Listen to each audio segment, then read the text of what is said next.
ಪರೀಕ್ಷೆಗಳಲ್ಲಿ ಸಾಮಾನ್ಯವಾಗಿ 5 ಅಂಕದ ಪ್ರಶ್ನೆಗಳಲ್ಲಿ ಟಿಪ್ಪಣಿ ಬರೆಯಲು ಹೇಳಲಾಗುತ್ತದೆ. ಪ್ರಶ್ನೆ ಸಂಖ್ಯೆ 80 ಪುಷ್ಕರ್ ಜಾತ್ರೆಯ ಬಗ್ಗೆ ಟಿಪ್ಪಣಿ ಬರೆಯಿರಿ. ಪುಷ್ಕರ್ ವಾರ್ಷಿಕ ಜಾತ್ರೆ ವಿಶ್ವದ ಅತಿ ದೊಡ್ಡ ಒಂಟೆ ಮತ್ತು ಜಾನುವಾರುಗಳ ಜಾತ್ರೆಯಾಗಿದೆ. ಇಲ್ಲಿ ಒಂಟೆಗಳನ್ನು ಮಾರಾಟ ಮಾಡುವ ವ್ಯಾಪಾರಿಗಳು ತಮ್ಮ ಒಂಟೆಗಳನ್ನು ಅಲಂಕರಿಸಿ ತರುತ್ತಾರೆ. ಇದರಿಂದ ವಿಶ್ವದ ಸುತ್ತಮುತ್ತಲಿನ ಪ್ರವಾಸಿಗರನ್ನು ಆಕರ್ಷಿಸುತ್ತದೆ. ಅಕ್ಟೋಬರ್-ನವೆಂಬರ್ ತಿಂಗಳಿನಲ್ಲಿ ಪುಷ್ಕರ್ ಸರೋವರದ ತೀರದಲ್ಲಿ ನಡೆಯುತ್ತದೆ. ಒಂಟೆ, ಕುದುರೆ, ಎಮ್ಮೆ, ಮೇಕೆ, ಕುರಿ ಮುಂತಾದ ಪ್ರಾಣಿಗಳ ವ್ಯಾಪಾರ ನಡೆಯುತ್ತದೆ.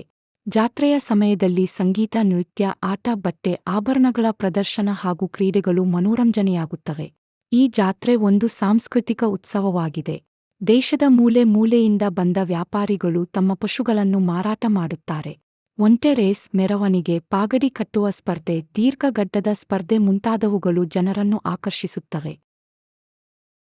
ಈ ಜಾತ್ರೆಯಲ್ಲಿ ಹಸ್ತಕಲೆ, ಆಭರಣ ಮತ್ತು ರಾಜಸ್ಥಾನದ ಪರಂಪರೆ ಮೆರೆದ ಬಟ್ಟೆಗಳ ಖರೀದಿ ಕೂಡ ಪ್ರಮುಖವಾಗಿದೆ.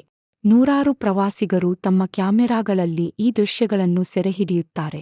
ಬಾಗಿಲುಗಳು ಮುಕ್ತವಾಗಿರುವ ಪುಷ್ಕರ್ ಜಾತ್ರೆ ಭಕ್ತಿ, ವ್ಯಾಪಾರ ಮತ್ತು ಮನೋರಂಜನೆಗಳ ಅದ್ಭುತ ಸಮನ್ವಯವಾಗಿದೆ.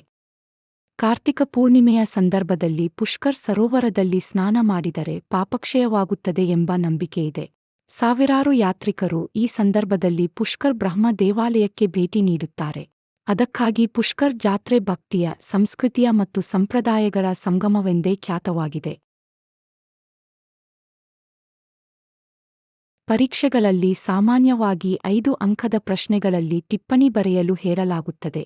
ಪ್ರಶ್ನೆ ಸಂಖ್ಯೆ 80 ಪುಷ್ಕರ್ ಜಾತ್ರೆಯ ಬಗ್ಗೆ ಟಿಪ್ಪಣಿ ಬರೆಯಿರಿ.